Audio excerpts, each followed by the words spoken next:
السلام علیکم. آج کی کہانی مریم کی کامیابی. شفق نگر خاموش قصبہ مشہور سمجھا جاتا. ہر چہرہ اپنی کہانی سناتا رہتا تھا. ہمیشہ گلیاں پرانی یادوں سے بھری رہتی تھی. لوگ ایک دوسرے پر اعتماد کرتے برسوں مگر قصبہ اچانک روپ بدل لیتی تھی. نگر میں مریم رہائش رکھتی تھی. وہ نہایت باوقار لڑکی تھی.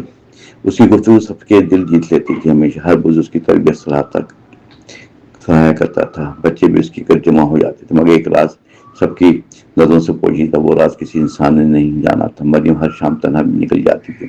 واپسی ہمیشہ اندھیرے میں چھانے کے بعد ہوتی تھی. لوگ حیران مگر احترام برقرار رکھتے تھے. کسی نے تعاقب کرنے کی ہمت نہ دکھائی. ایک دن اجنبی نوجوان نگر پہنچا. خاموش اس کا نام سلیم تھا. وہ تعلیم یافتہ مگر کم گو انسان. اس لیے پرانے گھر کرائے پر لے لیا. چند دن میں عجیب واقعہ شروع ہوا. راتوں کو عجیب آوازیں سنائی دینے لگی. مویشی بے چین ہونے لگے. مسلسل کئی رات بزرگ اس کے آنے والے خطرے سے سمجھنے لگے. سلیم ہر منظر غور سے دیکھتا رہا. اس لیے اس نے کسی رائے کا اظہار نہ کیا. مریم معمول کے مطابق چلتی رہی مسلسل مگر اس کے چہرے پر سنجیدگی بڑھنے لگی. روز ایک شام نگر پنچایت جمع ہوئی. اچانک سب لوگ پریشانی ظاہر کر رہے تھے کھل کے. کسی نے دشمن سازش کا امکان ظاہر کیا. کسی نے جناتی اثر کی کہانی سنائی. مریم پوری مجلس میں خاموش سنتی رہی. صرف آخر میں وہ اٹھی اور بولی دھیرے سے, سچ تلاش بغیر فیصلہ کرنا نقصان ہے. مجلس حیران مگر مطمئن دکھائی دینے لگی. سلی نے پہلی مرتبہ مسکراہٹ دکھائی. مختصر اس کی نگاہ سچ میں ڈوبی رہی دیر تک. اگلی صبح نگر باہر دھواں اٹھا. اچانک سب لوگ دوڑتے ہوئے چلے گئے. وہاں پر ایک کھیت مکمل تباہ دکھائی دے. کسی نشانی سے مجبور پہچانا نہ گیا. صرف قدم کے عجیب آثار باقی تھے. مریم نے آثار غور سے دیکھے. خاموشی سے سلیم بھی کھڑا معائنہ کرتا رہا. دونوں نے ایک دوسرے کو دیکھا. مختصر لمحہ کچھ بولے بغیر واپس لوٹ آئے. دونوں نگر والوں کی خاموشی بڑھتی گئی. مسلسل لوگ مزید پرسرار بنتی گئی. روزانہ پھر ایک عمر رسیدہ خاتون بیمار ہو گئے. اچانک انہوں نے مرنے سے پہلے ایک عجیب بات کہی. پہاڑی جانب چھپا دھوکہ سامنے آیا. اتنا کہہ کر زبان روک گئی. لوگ خوف میں مبتلا ہو گئے. مریم نے تنہا کر پہاڑی پر جانے کا فیصلہ کیا. سلیم نے راستہ روکنے کی کوشش کی مگر وہ اپنے ارادہ بدلنے والی تھی. آخر دونوں ساتھ روانہ ہوئے. راضی ہوئے. سفر دشوار مگر حوصلہ قائم تھا. پہاڑی راستہ پیچیدہ سنسان دکھائی دیا. پرندے بھی وہاں کم دکھائی دے رہے تھے. چند گھنٹے بعد پرانا کنواں ملا. وہاں پہ کنویں کے ارد گرد عجیب نشانات بنے تھے. سلیم نے مٹی اٹھا کر بہت دیکھی دیر تک. مریم نے ارد گرد قدموں کے نشان دیکھے. اچانک جھاڑی پیچھے سے حرکت سنائی دی زور سے. دونوں فوراً محتاط ہو گئے بغیر گھبراہٹ کے.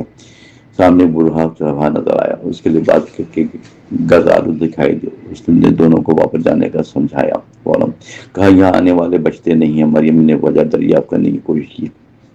چرواہا خاموش کھڑا سوچتا. کافی پہ دھیرے پوری حقیقت سنانے لگا. آخر برسوں پہلے یہاں لالچ نے تباہی مچائی. چند بااثر لوگوں نے دھوکہ اپنایا تھا. معصوم خاندان پر جھوٹے الزام لگا. لوگ بے گھر ہوئے. عزت بھی لوٹی. مجرم کبھی قانون کے سامنے نہ آئے.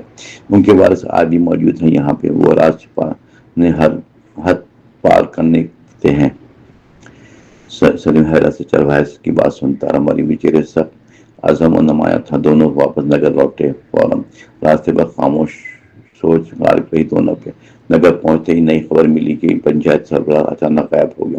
رات ہر طرف بے چینی پھیلتی چلی گئی. مسلسل لوگ ایک دوسرے کو شک کرنے لگے. دوستی دشمنی بدلنے لگی. جلدی مریم نے سب کو اکٹھا ہونے کے لیے بولا. اس نے الزام تراشی روکنے کی درخواست کی. پہلے پھر چرواہے کی بات سنائی. حقیقت بیان کر دی. مزید حیران رہ گئی. چند لمحے چند چہرے زد پڑ گئے. فوراً سلیم خاموشی سے انہیں چہرے کو دیکھتا رہا. آخر ایک چہرہ گھبرا کر بھاگا. لوگ اس کے پیچھے دوڑ پڑے. کچھ فاصلے پر پکڑا گیا. اس نے پہلے انکار کیا سختی سے. پھر ثبوت سامنے آنے لگے. مسلسل آخر کا سارا جرم قبول کر لیا اس نے. معلوم ہوا کئی ساتھی بھی شریک ہیں.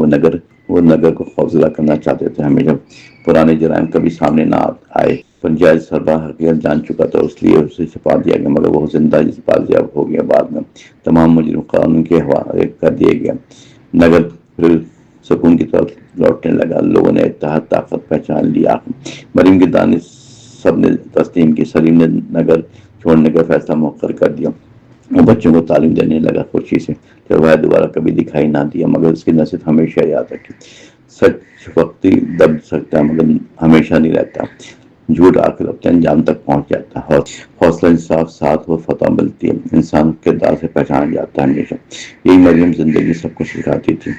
مجرم گرفتار ہونے کا سکون واپس آ گیا، قبض نئی امید سے سانس لینے لگے، ہر گلی اطمینان کا منظر پیش کرنے لگی، لوگ ایک دوسرے پہ اعتماد بحال کرنے لگے، مگر مریم اپنی دکھائی نہیں دیتی تھی، اسے کسی پوشیدہ حقیقت کا احساس تھا۔ سلیم بھی اس سوچ میں گم تھا، دونوں الگ الگ نشانی جوڑتے رہے، روز دیوار پر عبارت لکھی ہوئی تھی، لکھا تھا انجام ابھی باقی سمجھو۔ لوگوں میں دوبارہ بے چینی بڑھنے لگی، کئی خاندان گھروں میں سے نکلنے لگے، بزرگ مسلسل دعائیں مانگتے دکھائی دیے، بچے خوفزدہ ماحول سمجھ نہیں پاتے تھے۔ مریم نے سب کو حوصلہ رکھنے کی سمجھایا۔ سلیم نے دیوار بغور دیکھی، کافی تحریک پہچانی بھی محسوس ہونے لگی، مگر یہ یاد پوری طرح واپس نہ آئی۔ اس دوران ایک مسافر نگر پہنچا، اسے خود کو تاجر ظاہر کیا، لوگوں نے معمولی مہمان سمجھا، فقط مریم نے اسے غور سے دیکھا، اس کی گفتگو میں گھبراہٹ نمایاں تھی۔ سلیم بھی مشکوک انداز محسوس کر رہا تھا، مسافر ہر شخص کے بارے میں پوچھتا تھا، ہر طور پر مریم میں دلچسپی لیتا مسلسل۔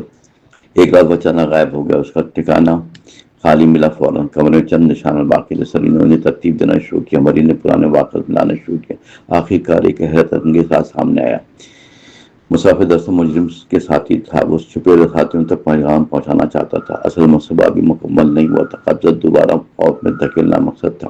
مریم نے فوراً تدبیر اختیار کی، اس نے کسی پر الزام نہ رکھا بلکہ خاموش منصوبہ ترتیب دے ڈالا، چند معتبر افراد کو شامل کیا، ہر راستے نگرانی میں دے دیا گیا، چند راتیں سکون سے گزری، پھر متوقع لمحہ آخر آ پہنچا، کئی سائے ایک جگہ جمع ہوئے، وہ خود کو محفوظ سمجھنے لگے، مگر چاروں جانب لوگ موجود تھے، کوئی راستہ بچ نہ سکا، تمام فرق قابو میں کر لیے گئے، اس کے پاس اہم ثبوت بھی ملے، پرانی جرائم پوری طرح ثابت ہو گئے، عدالت نے سخت فیصلہ سنایا، بعد میں قبضہ ہمیشہ کے لیے آزاد ہو گیا، آخر لوگ خوشی منانے لگے، کھل کر بزرگ مریم کو دعائیں دینے لگے، بچے اس کی بہادری مثال سمجھتے تھے۔ سلیم نے سچائی کی خدمت اپنائی، وہ نوجوان کو رہنمائی دینے لگا۔ مریم نے شہرت قبول نہیں کی، وہ پہلے جیسی سادہ رہی، اس نے کہا اصل کامیابی کردار ہوتی ہے، دولت ہمیشہ سے عزت نہیں دلا سکتی، طاقت ہمیشہ انصاف نہیں بن سکتی، سچ دیر سے سامنے آتا ہے مگر آخر روشنی ضرور بھراتا ہے، جھوٹ وقتی فائدہ دے سکتا ہے مگر انجام ہمیشہ خسارہ لاتا ہے،